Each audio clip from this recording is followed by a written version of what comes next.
ایران مذاکرات کے دوسرے مرحلے کا فیصلہ تہران کے ہاتھ میں ہے۔ امریکی نائب صدر جے ڈی وینس کی اسلام آباد مذاکرات میں پیش رفت کی تصدیق۔ وزیر اعظم شہباز شریف اور فیلڈ مارشل سید عاصم منیر کی تعریف کی۔ مذاکرات کی میز پر لانے کا کریڈٹ بھی دے دیا۔ کہا وزیر اعظم اور فیلڈ مارشل نے امریکہ ایران کے درمیان ثالثی اور مذاکرات میں مدد کی۔ اب ایران کو لچک دکھانا ہوگی اور امریکی مطالبات تسلیم کرنے ہوں گے۔ جے ڈی وینس نے ایرانی حکومت کی جانب سے آبنائے ہرمز میں جہاز رانی روکنے کو معاشی دہشت گردی قرار دے دیا۔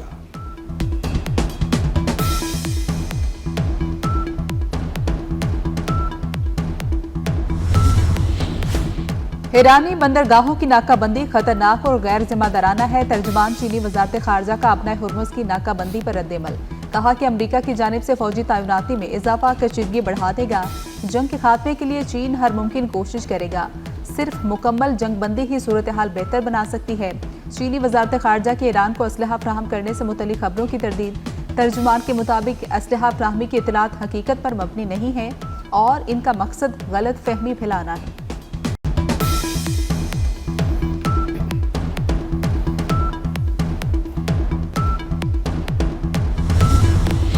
چین کی مشرق وسطی کو ترقیاتی مواقع فراہم کرنے کی پیشکش۔ چینی صدر شی جن پنگ نے مشرق وسطی کے لیے 4 نکاتی ویژن پیش کر دیا۔ چینی دفتر خارجہ سے جاری بیان کے مطابق چینی صدر نے خطے میں پرامن بقائے باہمی کو فروغ دینے کی ضرورت پر زور دیا۔ شی جن پنگ کا کہنا ہے تمام ممالک کی خود مختاری، سلامتی، علاقائی سالمیت کا احترام کیا جائے۔ سیکیورٹی اور ترقی ایک دوسرے کے لیے لازم و ملزوم ہے۔ خطے میں امن کے لیے سازگار ماحول پیدا کرنا ہوگا۔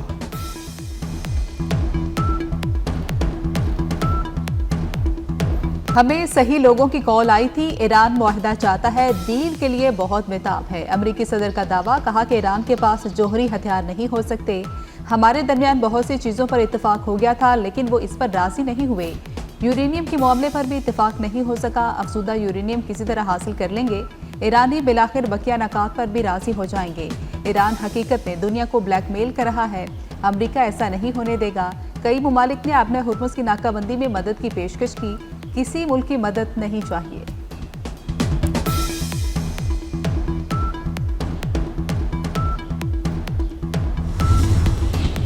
مشرق وسطی کشیدگی کے دوران چینی اور اماراتی صدر کی اہم ملاقات۔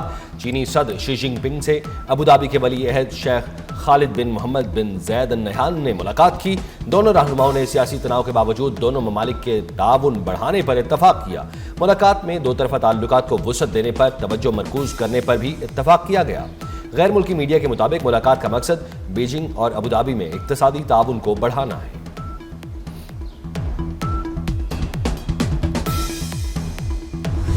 برطانوی پارلیمنٹ میں امریکہ اور ایران کے درمیان مذاکرات پر پاکستان کی ثالثی کے چرچے ہونے لگے۔ برطانوی وزیر اعظم کیئر سٹارمر نے پاکستان کا شکریہ ادا کیا۔ ممبر پارلیمنٹ افضل خان نے کہا کہ پاکستان نے امریکہ ایران مذاکرات کی میزبانی کر کے عالمی دنیا کی قیادت کی ہے۔ ساری دنیا وزیر اعظم شہباز شریف، وزیر خارجہ اسحاق ڈار اور فیلڈ مارشل کی مقروض ہے۔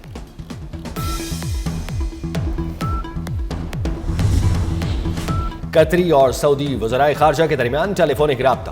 امریکہ ایران جنگ بندی پر تبادلہ خیال۔ دونوں رہنماؤں نے اس بات پر اتفاق کیا کہ جنگ بندی کو مزید مستحکم کرنے کی ضرورت ہے تاکہ امن و استحکام کو فروغ دیا جا سکے۔ یورپی یونین امریکہ کے ساتھ تنازع کے خاتمے کے لیے تعمیری کردار ادا کرے۔ ایران کے صدر مسعود پزشکیان کا فرانسیسی صدر ایمینوئل میکرون کے ساتھ ٹیلی فونک گفتگو میں مطالبہ۔ کہا کہ ایران بین الاقوامی قوانین کے دائرہ کار میں رہتے ہوئے ہی مذاکرات جاری رکھنے کا خواہاں ہے۔ کسی بھی قسم کی مبالغہ آرائی یا عالمی اصولوں سے ہٹ دھرم رویہ دیرپا معاہدے کی راہ میں رکاوٹ بنتا ہے۔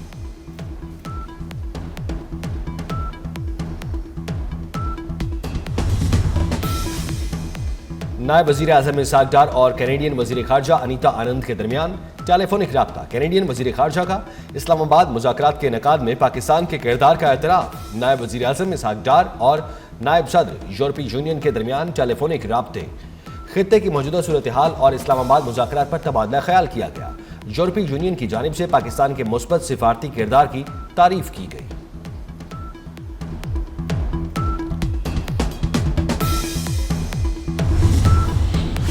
امریکہ نے اپنے ہرمز کو بند کر دیا۔ امریکی فوج کے مطابق ناکہ بندی والے علاقے میں بغیر اجازت داخل ہونے یا نکلنے والے کسی بھی جہاز کو روکا، موڑا یا قبضے میں لیا جائے گا۔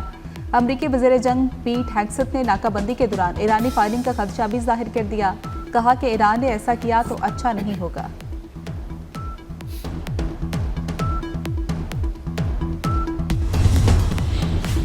آبنائے ہرمز میں بیرونی طاقتوں کی طرف سے کسی بھی قسم کی فوجی مداخلت بحران کو بڑھا دے گی۔ امریکہ کی جانب سے آبنائے ہرمز کی ناکہ بندی پر ایرانی وزارت دفاع کا رد عمل۔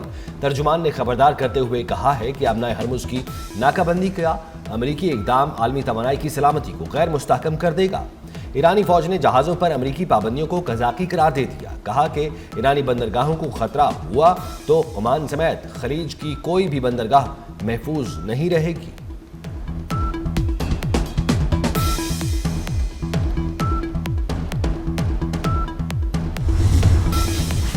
ایران کی جوہری سرگرمیاں 5 سال تک معطل کرنے کی تجویز۔ امریکی اخبار نیو یارک ٹائمز کا دعویٰ۔ رپورٹ کے مطابق امریکہ کا ایرانی پیشکش مسترد کرتے ہوئے 20 سال کی معطلی پر اصرار۔ اسلام آباد مذاکرات کے دوران ایران اور امریکہ نے جوہری سرگرمیوں کی معطلی کی تجاویز کا تبادلہ کیا تھا۔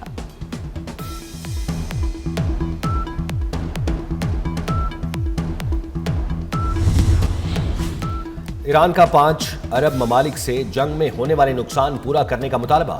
اقوام متحدہ میں ایرانی مندوب امیر سعید ایراوانی نے نیوز بریفنگ میں بحرین، سعودی عرب، قطر، متحدہ عرب امارات، اردن پر ایران کے خلاف جنگ میں معاونت کا الزام عائد کیا۔ کہا خطے کے ان ممالک کو ایران میں ہونے والے نقصان کا معاوضہ ادا کرنا ہوگا۔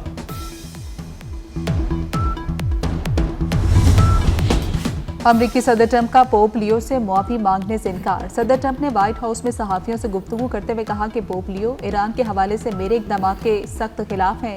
ایسا پوپ نہیں چاہتے جو سمجھے کہ ایران کے لیے جوہری ہتھیار رکھنا ٹھیک ہے۔ اطالوی وزیراعظم نے ٹرمپ کے پوپ لیو کے خلاف بیان کی مذمت کی۔ جارجیا میلونی نے ٹرمپ کے بیان کو ناقابل قبول قرار دے دیا۔ کہا کہ پوپ لیو کیتھولک چرچ کے سربراہ ہیں۔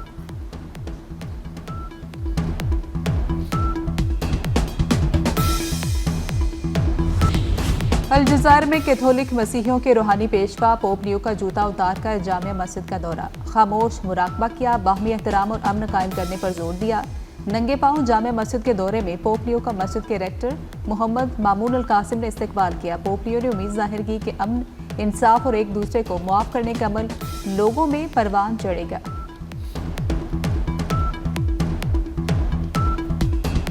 جنگ بندی ہوئی۔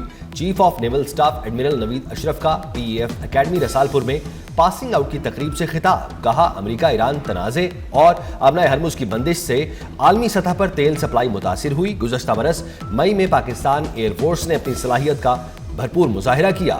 مارکہ حق میں پاک بحریہ نے بھارتی بحریہ کو جارحیت سے باز رکھا۔ پاکستان کسی بھی جارحیت کا منہ توڑ جواب دینے کے لیے ہمہ وقت تیار ہے۔ قوم کی حمایت سے افواج پاکستان دہشت گردی کا کامیابی سے مقابلہ کر رہی ہے۔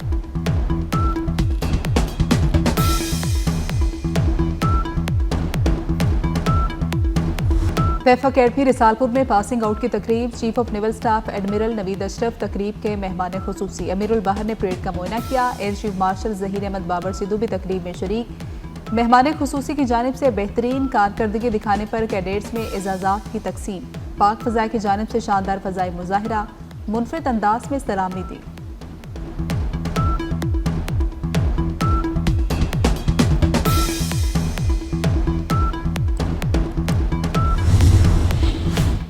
سندھ کی سیاسی صورتحال پر صدر آصف علی زرداری کی زیر صدارت اہم اجلاس میں وزیر اعلیٰ سندھ فریال تالپور، شرجیل میمن، ناصر حسین شاہ اور ڈاکٹر عاصم شریک تھے۔ اجلاس میں سندھ کے ترقیاتی منصوبوں پر بریفنگ دی گئی۔ وزیر خزانہ محمد اورنگزیب کی واشنگٹن میں اہم ملاقاتیں۔ امریکہ کے تجارتی نمائندے جیمیسن گریڈ اور امریکی محکمہ خزانہ کے ڈپٹی سیکرٹری بین الاقوامی امور سے ملاقات کی۔ وزیر خزانہ آئی ایم ایف کے ڈائریکٹر جہاد ظہور سے بھی ملے۔ محمد اورنگزیب کی سعودی فنڈ برائے ترقی کے سی ای او سلطان بن عبد الرحمان سے ملاقات۔ وزیر خزانہ نے پاکستان کے لیے جاری تعاون اور آئندہ ترقیاتی شراکت داری پر ان کا شکریہ ادا کیا۔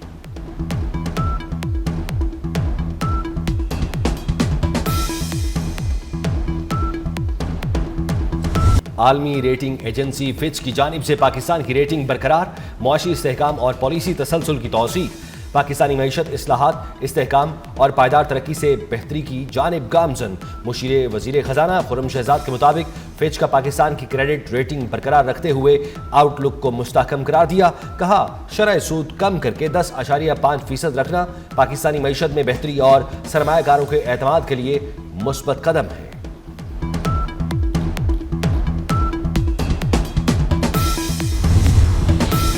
پاکستانی ایئر ٹریفک کنٹرولرز کی خدمات کا عالمی سطح پر اعتراف۔ International air traffic controllers federation کا پاکستانی کنٹرولرز کو خراج تحسین۔ خطے میں فضائی دباؤ کے باوجود اعلیٰ کارکردگی کا مظاہرہ، غیر شیڈول فضائی ٹریفک کو مؤثر انداز میں سنبھالا گیا۔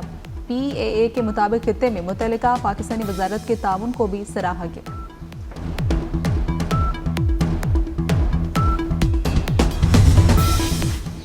وزیر اعلیٰ پنجاب مریم نواز کا گندم کے کاشتکاروں کو 6 ارب روپے کا باردانہ مفت دینے کا اعلان۔ رجسٹرڈ کاشتکاروں کو گندم خریداری مراکز سے فی ایکڑ 10 بوری باردانہ دیا جائے گا۔ مریم نواز نے کاشتکاروں سے 3500 فی من گندم کی خریداری فوری شروع کرنے کی ہدایت کر دی۔ گندم خریداری کے 72 گھنٹے کے اندر کاشتکار کو ادائیگی ضروری قرار دی تھی۔ وزیر اعلیٰ پنجاب مریم نواز کی زیر صدارت خصوصی اجلاس۔ بڑے روڈ منصوبوں کی منظوری۔ CM انیشیٹو کے تحت جاری روڈ سیکٹر کے 133 پروجیکٹ کا جائزہ لیا گیا۔ مریم نواز کی ملتان بہاڑی روڈ کی بروقت اور بہترین تعمیر کی ہدایت۔ بھکڑ لیا سمیت تھل کو M4 سے منتقل کرنے والے تھل ایکسپریس وے کا مجوزہ منصوبہ پیش۔ ملتان بہاڑی روڈ سمیت دیگر منصوبوں کی ویکلی رپورٹ طلب کر لی۔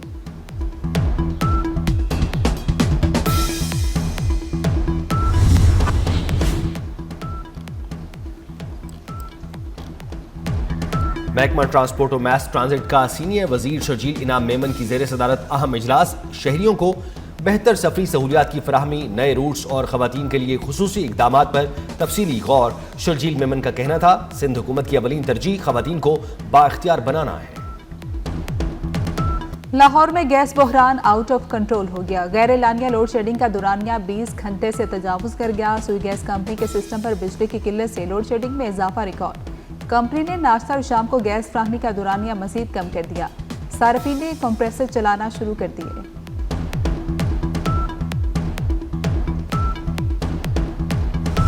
عالمی اور مقامی مارکیٹ میں سونے اور چاندی کی قیمت میں اضافہ۔ 1 تولہ سونا 4600 روپے مہنگا ہو گیا۔ 1 تولہ سونے کی قیمت 4,99,962 روپے ہو گئی۔ عالمی بازار میں سونا $46 مہنگا ہو کر $4,776 فی اونس پر پہنچ گیا۔ فی تولہ چاندی 326 روپے میں اضافے سے 8,260 روپے پر آ گئی۔ عازمین حج کے لیے خوشخبری۔ وفاقی حکومت نے عازمین حج کو مفت سعودی سم کارڈ فراہم کرنے کا فیصلہ کر لیا۔ وزارت مذہبی امور کے مطابق سعودی عرب میں 40 دن قیام کے دوران لوکل انٹرنیشنل کالز اور انٹرنیٹ ملے گا۔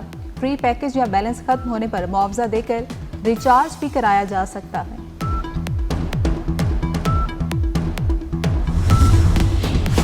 شمالی کوریا نے کروز میزائل اور جہاز شکن میزائل کا تجربہ کر لیا۔ بین الاقوامی میڈیا کے مطابق سربراہ شمالی کوریا کم جونگ ان نے سینئر دفاعی حکام اور نیول کمانڈروں کے ساتھ میزائل تجربے کا مشاہدہ کیا۔